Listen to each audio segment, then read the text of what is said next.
السلام عليكم، ازي حضراتكم عاملين ايه؟ فيديو جديد من الموقع وفيديوهاتنا ازاي تشطب شقتك. تريك هسأل فيها المعلم خالد بتاع المحارة. ليه دايما ساعات بعد ما نخلص محارة حيطة او حاجة تاني يوم نلاقيها بتشرخ؟ دي مشكلة كبيرة بتحصل، فنسأل المعلم خالد فيها. معلم خالد ازيك يا باشمهندس؟ عامل ايه؟ ايه الاخبار؟ بقول لك الناس بتسال دايما وبتشتكي ان ساعات بعد ما نبحر الحيطه تاني يوم نبص نلاقي الحيطه شرخت، واحنا بعد ما نمحرها بتبقى سليمه. تاني يوم ليه بتشرخ؟ عشان الصنايعي بيخشن على طول، ما بيستناش شويه على البونه تنشف بس. فتعمل مشكله بقى، تعمل مشكلات، تفلق، شروخات، كلام من ده. يعني لازم الاول انا اعملها واسيبها شويه في الموقع كده. قد ايه اسيب؟ قد نصايه كده مثلا ولا حاجه؟ عمال ساعه تنشف وبعد كده تخشن. ابدا اخشن صح؟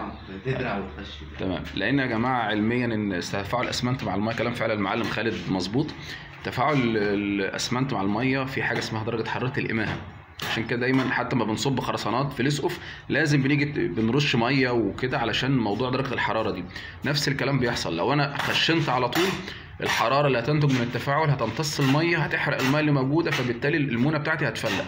فانا بسيبها تخلص التفاعل بتاعها خالص وتمتص الميه، وبعد كده اقوم مخشن بميه اعوض الميه اللي راحت، وكده ان شاء الله ما تفلقش. ومعادنا فيديو جديد ازاي تشطب شقتك. السلام عليكم.